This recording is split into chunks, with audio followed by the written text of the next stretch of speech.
What's up, sports fans? Welcome to V Sports Insider.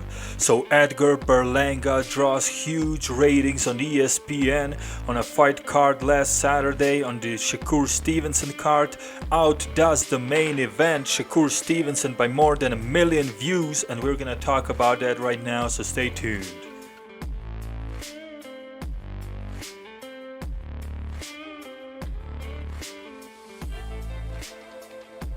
So back with some more Berlanga news, this time not inside the ring but outside of the ring. Edgar Berlanga's fight against Ulysse Sierra, which lasted only one round, drew astronomical ratings on ESPN, almost 2.3 million views, which makes it by far the most watched fight on the card that took place on the Saturday night. Obviously, if we realistically look at it, these numbers were helped by a college football game which took place immediately prior to the fight. So the football game, it drew 4.6 million views. So obviously Berlanga benefited from the college football fans as well. But if we look at the viewership timeline throughout the final three fights of the telecast, all three of those fights which took place after the mentioned football game, the viewership numbers kept going down even after the co-main event, and that was a fight between Felix Verdejo and Masayoshi Nakatani. So that fight didn't have such benefits from the football game, but it was very exciting with a lot of knockdowns. So Verdejo versus Nakatani ended up averaging 1.6 million, and that brings us to the main event, a fight between Shakur Stevenson and Toka Khan Clary.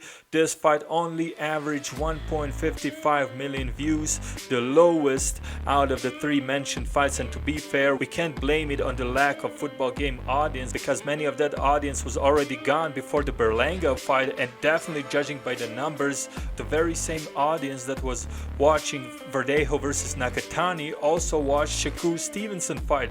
So what it ultimately came down to was the fact that Verdejo versus Nakatani was a fight between two contenders, while Shakur Stevenson fought a guy who's rated 71 in the world. And not only that, Shakur failed to get that guy out of there. So he didn't knock him out, he went full 10 rounds with a guy that wasn't even top 50 in the super featherweight division. So if we want to be fair, if we want to be realistic, that was the main reason why Shakur Stevenson's main event fight tanked in comparison to the co-main and to the Berlanga fight. But on the other hand, everybody wants to see the action, and that's usually what brings in high viewership numbers, and Edgar Berlanga is just that, a guaranteed entertainment, guaranteed pain that has so far in 100% of the time resulted in the first round KO. So a very successful night for Edgar Berlanga, both inside and outside of the ring, and I'm pretty sure that the time has come for him to appear as a co-main event for one of the top ranked cards, one of the main champions, probably not a non-title card obviously, because numbers equal money, and that's exactly what Edgar Berlanga brings to the table.